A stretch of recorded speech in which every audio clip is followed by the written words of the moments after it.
Nous allons nous intéresser particulièrement à l'atelier 1 qui s'appelle cadrage et socle de sécurité.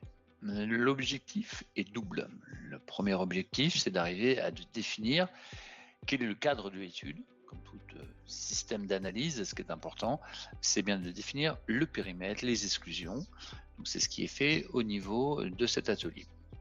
Ensuite, l'autre point qui va être important, ça va être le socle de sécurité, c'est-à-dire les référentiels que l'on va utiliser. La première activité de l'atelier 1, c'est de redéfinir le cadre de l'étude, c'est-à-dire les objectifs de l'étude. Ce qui est à noter, c'est qu'on n'est pas obligé dans la méthode du Biosystem Manager de réaliser la totalité des ateliers. On peut ne faire que la conformité, par exemple, à un référentiel, et dans ces cas-là, on fait le premier atelier et le cinquième atelier, puisque dans le cadre de la méthode, il est déjà et avant tout nécessaire d'être conforme au guide d'hygiène. Tout simplement, si effectivement vous n'avez pas en phase avec le guide d'hygiène, c'est certain que vous aurez des risques.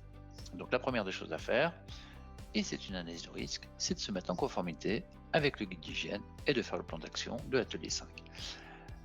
Ainsi, l'activité 1 de l'atelier, c'est bien de définir quels sont tous les participants et c'est bien aussi de définir le planning, quand est-ce qu'ont lieu les réunions et de définir quels sont les objectifs de l'étude. Ce sera plutôt au niveau de l'activité 1.2 qu'on va définir effectivement le périmètre métier que l'on va étudier. On va à partir de ce moment-là donc définir quelles sont les valeurs métiers que l'on va prendre en compte et juste en dessous, on va définir les biens supports. Attention au niveau du bien support, il n'est pas nécessaire d'être exclusif et de mettre la totalité des biens supports. Il va surtout être important de gérer ces biens supports en fonction des vulnérabilités qu'ils présenteront.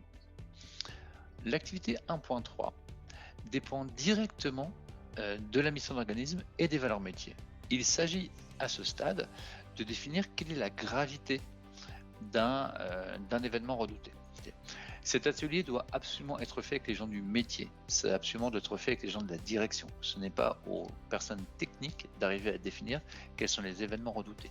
Les événements redoutés, on parle ici d'événements redoutés métiers. Enfin, l'activité 1.4 est là pour valider le niveau de maturité par rapport au guide de référence. Bien évidemment, c'est mieux de prendre les guides de référence de l'ENSI, mais ça peut aussi être votre PSSI, et de prendre la totalité des exigences que vous pouvez avoir par rapport à votre guide de référence, ici c'est le guide d'hygiène, et d'arriver à définir tout simplement quel est votre niveau d'applicabilité.